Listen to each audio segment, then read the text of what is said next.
Lei de Responsabilidade Fiscal. Esse é o terceiro vídeo da Lei Complementar número 101, de 4 de maio de 2000.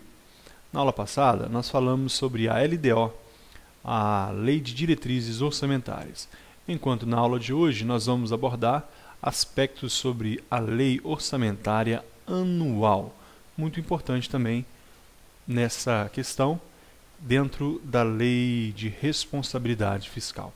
Então vamos lá, da Lei Orçamentária Anual, artigo 5º. O projeto de lei orçamentária anual, elaborado de forma compatível com o plano plurianual, com a Lei de Diretrizes Orçamentárias e com as normas dessa lei complementar. Antes da gente passar para o inciso 1, vamos entender. Então, o projeto de lei orçamentária anual. Será feito um projeto da LOA, da Lei Orçamentária Anual. Esse projeto ele deve observar a Lei de Diretrizes Orçamentárias e também o plano plurianual. O plano plurianual ele tem o seu período de vigência, são 4 anos. Ele começa a viger a partir do ano subsequente, a partir do primeiro ano, ou melhor, a partir do segundo ano do mandato eletivo. No primeiro ano, o primeiro ano de mandato, o prefeito, o governador ou o presidente, ele vai ainda observar o plano plurianual do governante passado, da eleição passada e do período eletivo passado. Agora, já no ano seguinte, ele vai sim observar o seu plano plurianual. Então, a partir do segundo ano do chefe do executivo, então, ele vai observar o seu plano plurianual.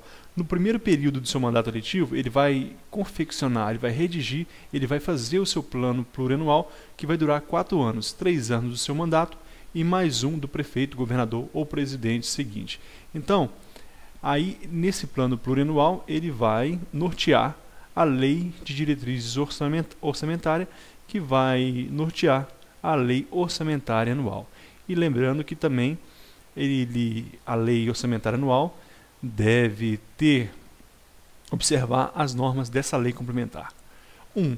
Conterá em anexo demonstrativo da compatibilidade da programação dos orçamentos com os objetivos e metas constantes no documento que trata o parágrafo 1º do artigo 4º. Então, observemos.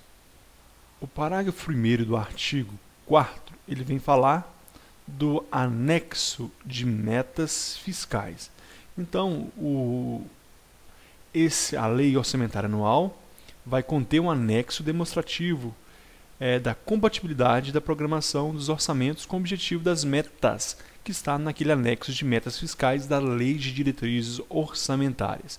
Então, a LOA conterá um anexo demonstrativo da compatibilidade com a LDO.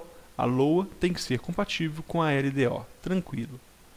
2. Será acompanhado do documento a que se refere o parágrafo 6º do artigo 165 da Constituição, bem como das medidas de compensação à renúncia de receita e ao aumento de despesas obrigatórias de caráter continuado. Esse parágrafo 6º do artigo 165, ele fala que o projeto de lei orçamentária será acompanhado de demonstrativo regionalizado do efeito sobre receitas e despesas decorrentes de isenções, anistias, remissões, subsídios e benefícios de natureza financeira, tributária e creditícia. Então, basicamente sobre a renúncia de receitas, bem como das medidas de compensação, como serão compensadas essas renúncias de receitas e o aumento de despesas obrigatórias de caráter continuado. Nós falamos aquelas relacionadas à educação, à saúde, que duram mais de 2 exercícios, de 2 anos pelo menos. Então, esse projeto de lei deve conter isso que nós falamos no inciso 1. Além disso, deve conter o projeto da LOA, da Lei Orçamentária Anual, esse documento que se refere, então, à renúncia de receitas, à compensação de receitas e o aumento de despesas. Tranquilo. 3. Conterá reserva de contingência, cuja forma de utilização e montante, definido com base na receita corrente líquida, serão estabelecidos na Lei de Diretrizes Orçamentárias, destinados ao. Olha então, reserva de contingência. O que é reserva de contingência mesmo? Você lembra aquele dinheiro que você pagou suas contas, você guardou para um caso de tragédia, um caso de doença, um imprevisto? Então, a lei orçamentária anual, então, vai conter essa reserva de contingência, definido com base na receita corrente líquida. Então, na receita corrente líquida, aquele valor arrecadado de tributárias e outros de receita tributária, de receita agropecuária, entre outras receitas. Então, com base nesse montante, vai ser definido o valor dessa reserva de contingência. Serão definidos na Lei de Diretrizes Orçamentárias. E serão destinados a quê? B. Letra A foi vetado, letra B. Atendimento aos passivos contingentes e outros riscos fiscais imprevistos. Como eu falei, passivos contingentes, tragédias e etc. Outros riscos e eventos fiscais imprevistos, por exemplo, uma alta imediata do dólar, ou uma queda do dólar, etc. E coisas assim. Parágrafo 1º. Todas as despesas relativas à dívida pública mobiliária ou contratual e as receitas que as atenderão constarão da Lei Orçamentária Anual. Portanto, nesse parágrafo 1º, a Lei Orçamentária Anual deve conter então o que? Todas as despesas relativas à dívida pública mobiliária. O que é a dívida mobiliária? A dívida mobiliária é o montante, a soma relacionadas aos títulos públicos em moedas em circulação, cheque, viagem, depósito à vista, aplicações de overnight, fundos mútuos, etc. Essas são as dívidas mobiliárias. Enquanto a dívida pública contratual, nós temos a dívida pública propriamente dita, que nós vimos acima, e a contratual. A contratual, a mobiliária, é a dívida pública propriamente dita, e a contratual, que é feita através de contrato. Exemplo, é um contrato com o FMI, Fundo Monetário Internacional. Essa é uma despesa contratual. Então, nessa lei orçamentária anual, deve conter todas essas despesas e também as receitas que atenderão. Então, deve estar constadas aqui na lei orçamentária anual. O parágrafo 2º vem dizer que o refinanciamento da dívida pública constará separadamente na lei orçamentária, e nas de crédito adicional. Então, se caso houver refinanciamento da dívida, deve estar separadamente, deve estar ali constando separadamente, então, na lei orçamentária anual e também nos créditos adicionais. O que são esses créditos adicionais? O que é crédito adicional, né? Durante a elaboração da Lei Orçamentária Anual, também conhecida como Lei de Meios, pode, portanto, ocorrer problemas previstos na fase da sua elaboração. Então, portanto, deve-se criar instrumentos que possibilitem corrigir, retificar o orçamento durante a execução. E este mecanismo se chama crédito adicional. Então, a função do crédito adicional é suplementar, é corrigir um problema, então, no orçamento. Vou abrir um novo slide aqui para que a gente possa anotar algumas coisas que eu resolvi anotar agora, porque eu acho que é importante. Quanto aos créditos adicionais. Quanto aos créditos adicionais, nós temos que os créditos adicionais podem ser suplementares, pode ser também especiais, suplementares, créditos adicionais especiais e créditos adicionais extraordinários. Você deve ter esse entendimento para que você não fique confuso nos próximos assuntos. Então, créditos adicionais, suplementares, créditos adicionais especiais e créditos adicionais extraordinários. Os créditos adicionais suplementares são aqueles destinados ao reforço da dotação orçamentária já existente ou seja, é somente para reforçar o orçamento. Ele já deve estar previsto na lei orçamentária, ele já vem previsto. Então, quando a Dilma, por exemplo, Dilma Rousseff, encaminha a lei orçamentária anual da União, ela já pode ali na lei orçamentária anual já prever ali um crédito adicional suplementar para reforçar o orçamento em caso de algum problema, algum déficit, algum imprevisto. Agora, os especiais são destinados a despesas para os quais não haja dotação específica. Então, aqui já não é um reforço.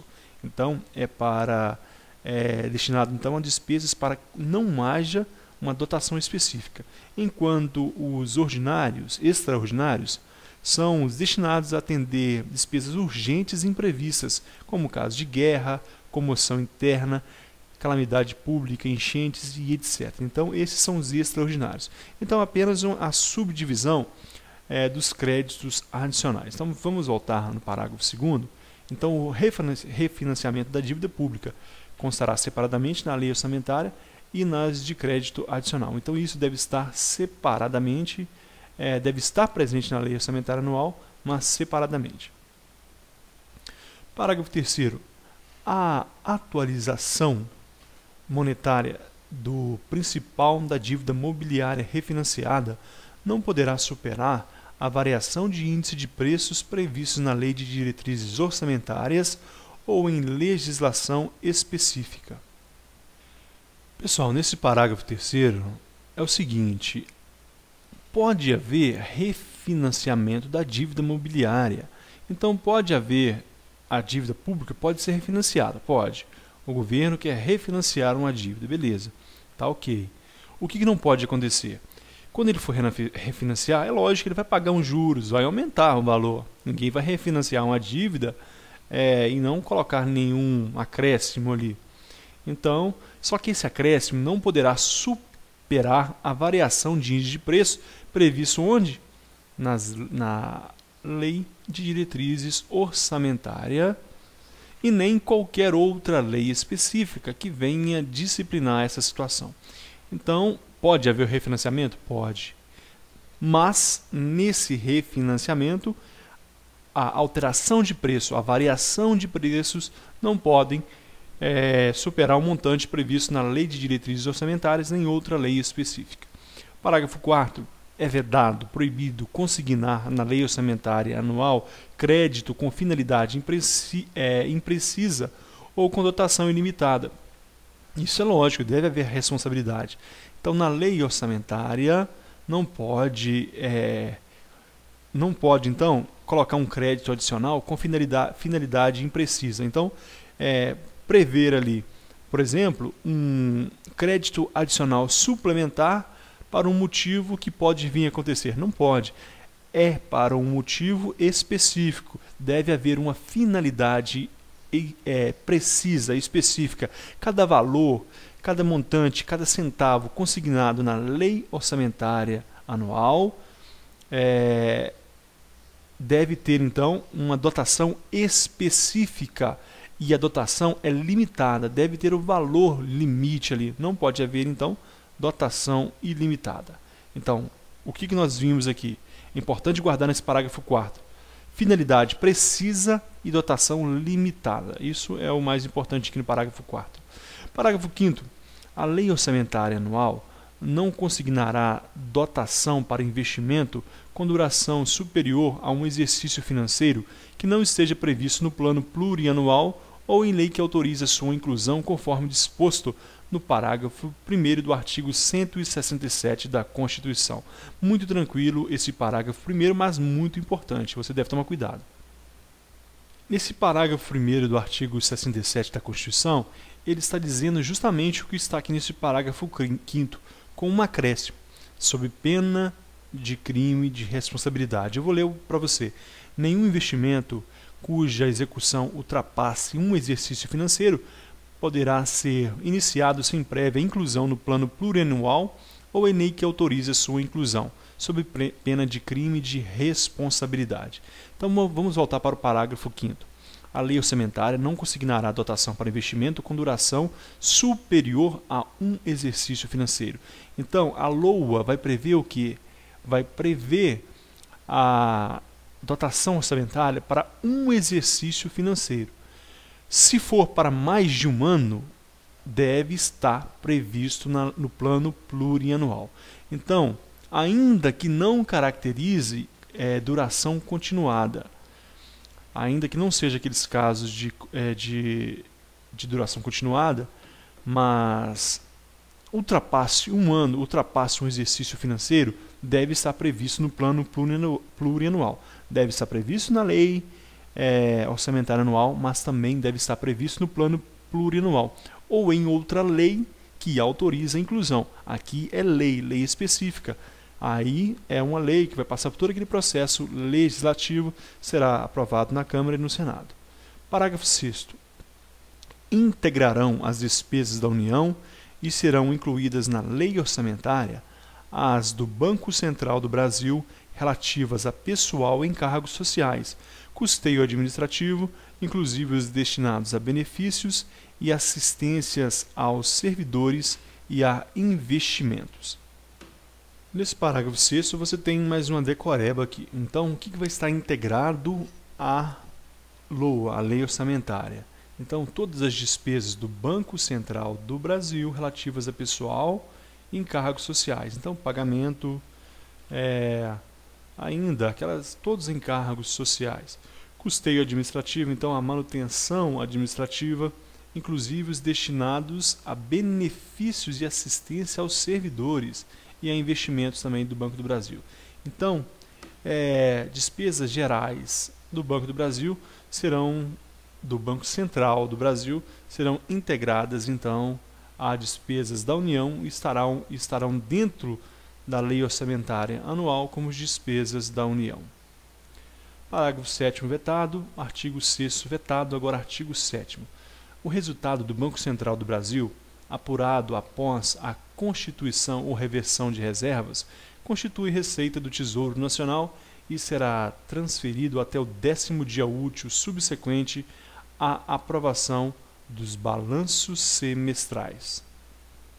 Portanto, pessoal, mais importante aqui no artigo 7º, o resultado do Banco Central do Brasil constitui receita do Tesouro Nacional. O resultado do Banco Central do Brasil. Vai haver apuração, após a constituição de reserva ou reversão aos bancos novamente.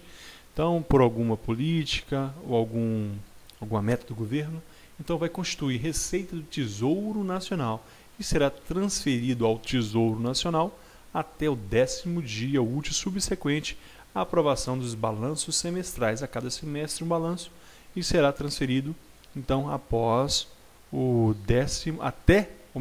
será transferido até o 10º dia útil subsequente à aprovação desses balanços. Importante aqui é guardar que o resultado do Banco Central do Brasil constitui receita do Tesouro Nacional. Parágrafo 1º. O resultado negativo constituirá obrigação de tesouro. Positivo é receita. Negativo é passivo, é obrigação para com o Banco Central do Brasil e terá consignado em dotação específica no orçamento. Então, diferenciar lá do anterior. Voltando ao parágrafo 7º, nós vimos então que o resultado do Banco do Brasil, o resultado positivo, constituirá a receita do Banco Central, constitui receita do Tesouro Nacional. Aqui, o resultado negativo constituirá a obrigação do Tesouro Nacional para o Banco do Brasil, para cobrir ali as suas despesas, e será consignado em dotação específica no orçamento. Haverá um campo específico para especificar essa dotação, então. Obrigação para com o Banco Central. Do Tesouro, voltando agora para o Banco Central. Parágrafo 2º.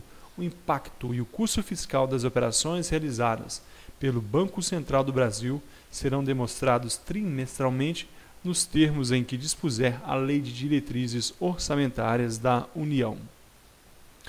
Toda operação de crédito ela tem um custo. Toda movimentação financeira tem um custo.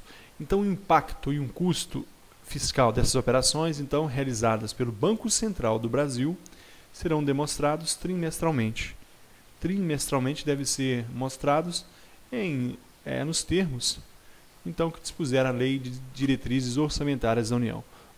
Para nós aqui que estamos estudando a Lei de Responsabilidade Fiscal, entender somente isso. O Banco Central do Brasil, esse impacto vai ser demonstrado trimestralmente. Sabemos que ocorre o quê? Custos, todas as operações de créditos que o Banco Central do Brasil opera e realiza. Parágrafo 3º. Os balanços trimestrais, que nós acabamos de falar aqui, trimestrais do Banco Central do Brasil, conterão notas explicativas sobre os custos da remuneração das disponibilidades do Tesouro Nacional e da manutenção das reservas cambiais e a rentabilidade de sua carteira de títulos, destacando os de emissão da União. Esse é o parágrafo 3º. As notas explicativas, pessoal, são complementos às demonstrações contábeis. A contabilidade geral, ela exige em certos casos notas explicativas. Aqui a Lei Orçamentária Anual, dentro da Lei de Responsabilidade Fiscal, a Lei de Responsabilidade Fiscal, quando vem falar da Lei Orçamentária Anual, ela traz que esses balanços trimestrais do Banco Central do Brasil conterão, então, uma obrigatoriedade de notas explicativas sobre custos da remuneração, das disponibilidades do Tesouro Nacional e da manutenção das reservas cambiais e a rentabilidade da carteira de títulos, destacando os de emissão da União. Então, haverá então notas explicativas, ou seja, quadros analíticos, explicando essas situações que foram grifadas. Quais? Sobre os custos da remuneração, das disponibilidades. Então, quanto custa, qual é a despesa que está sendo utilizada para a manutenção dessa disponibilidade do Tesouro Nacional, da manutenção das reservas de câmbio, para essa reserva cambial, essa troca de moeda internacional, para manter isso, quando isso está custando, e a rentabilidade de sua carteira de títulos. O Banco Central emite títulos, ele vende títulos da dívida e outros títulos. Então, qual é a sua rentabilidade? Destacando os de emissão da União. Então, tudo isso deve ser trazido em notas explicativas. Então, é isso que está dizendo esse parágrafo 3º.